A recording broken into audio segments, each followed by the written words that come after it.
Hello everybody and welcome back to the channel. If you're new here, this is Something Saturday where we talk about some things we didn't get to talk about the rest of the week. And today we have a couple things to talk about. So let's jump right into it.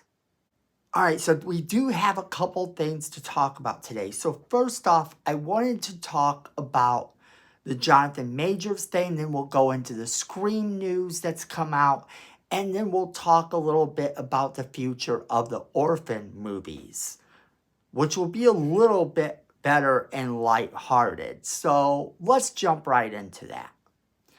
So first off, with the Johnathan Majors situation, Johnathan Majors was playing Kane the Conqueror in the MCU. We've known for a while that he has been accused of some crimes. Well, he was found guilty of a few of these crimes and as a result has been fired from the franchise. And this is important to realize because even though they probably could have kept him on, people think they probably could have kept him on, just the way Ezra Miller was kept on. The problem here is that with the Ezra Miller situation, that movie was already done and they kind of needed to release it in order to make that money because they'd spent a lot of money on this movie.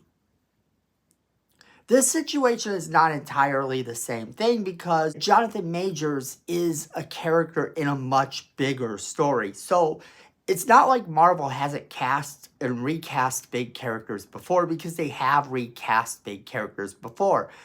It's just that in this situation, a lot of people had already begun to whisper that the Kane the Conqueror story wasn't working out, that he was probably going to be fired anyway. There's a whole theory going on about the end of Loki season 2. If you haven't seen it, I won't give spoilers, but apparently that sets up a scenario where possibly they don't have to continue the Kane the Conqueror story if they don't want to.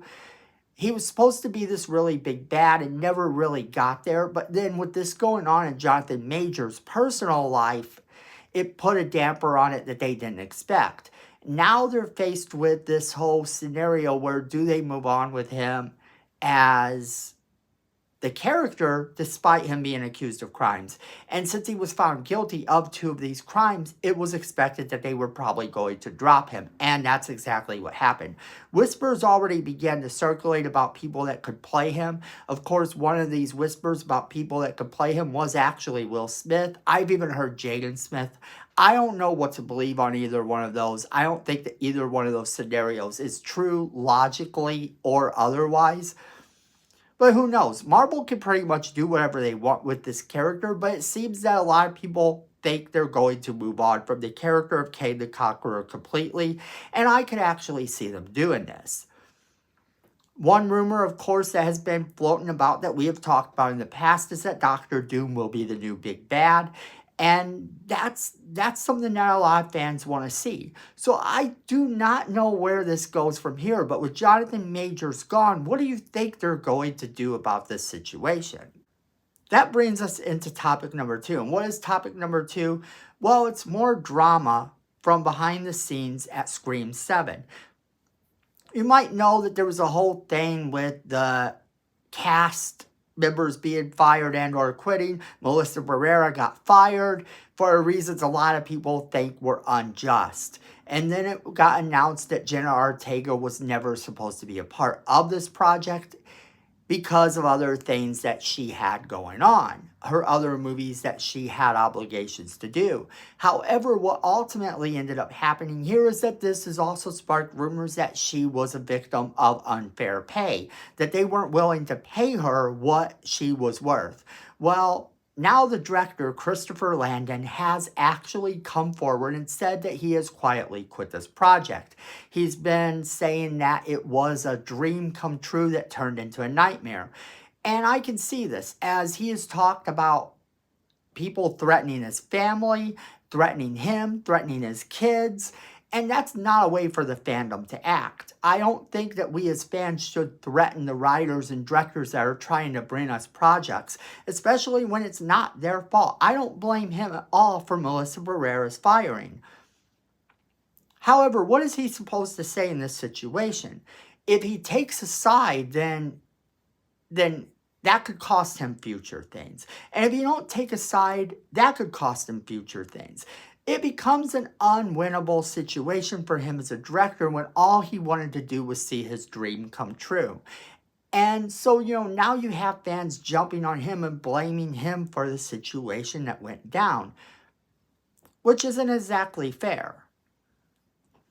So he has quit, and the future of the project looks bleak, because now what are you going to do? Scream 7 may never actually see the light of day, because they're back to square one all over again. Without him as the director and being kind of involved in that writing process as well, now they don't have a project again. Now we're back to square one for Scream 7, and it looks like it's sort of bleak. I don't know what the next update to Scream 7 will be, but it definitely doesn't look like this project will be coming out at all.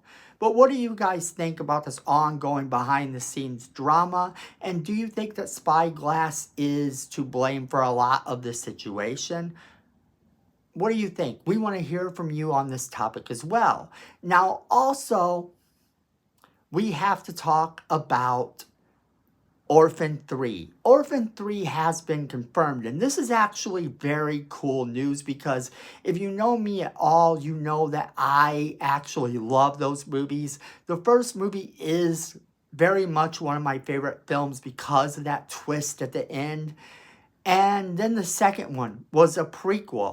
And keep in mind, the sequel had Isabel Fuhrman coming back as Esther.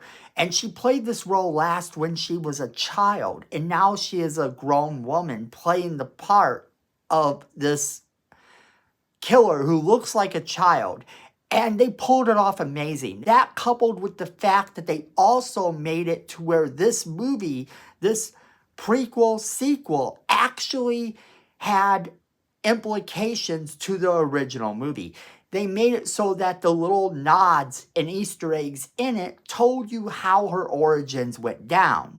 And the writer of this franchise has said that they've kind of opened the door to new possibilities. We're going to be able to get new possibilities with this character. And I hope they continue on with this character for as long as Isabel Fuhrman is willing to come back to play her, because it is amazing. The movie was great. The second movie was great. And I can't wait to see where they go with this franchise at all.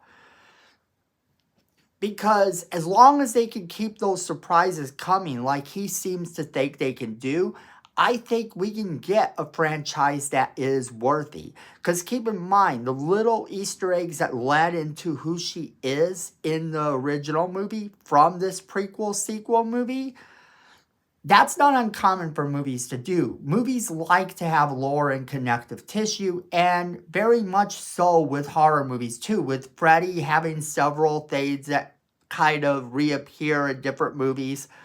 The Jason Voorhees movies, actually on the Friday the 13th movies, you see it kind of happen a few times as well. However, with that, not so much, as some of the later movies tended to ignore a lot of the lore and kind of made it so you didn't know where the movie took place. The Child's Play series is doing this right now, and they're doing it in a really cool way. But I think that the movie Orphan and its prequel did this better. They did this better because they set it up to where you kind of saw the stuff happening as it was happening to her. And it looked really good. The plot and the surprise at the end and everything about this movie actually worked. So looking at it from that perspective, seeing them able to come in and do more on this topic, on this franchise, I'm super excited for that. I can't wait to see what they do with it. I think it's going to be a lot of fun to watch. I definitely want to hear from you guys on any of the topics we've talked about today. Which ones are you most excited for? As always, we want to know what you guys think. Make sure you're leaving us that comment in the comment box below, letting us know what you think. Make sure you're sharing this video with all of your friends so that they can be a part of our conversation as well. Hit that like button. It's free. It helps the channel. Miko says we need more subscribers and you don't want to disappoint Miko. So go ahead and hit that subscribe button, hit that notification bell while you're down there so you don't miss a single video we do. And friends, at the end of the day, I know it, you know it, and Miko knows it. Fandom is family.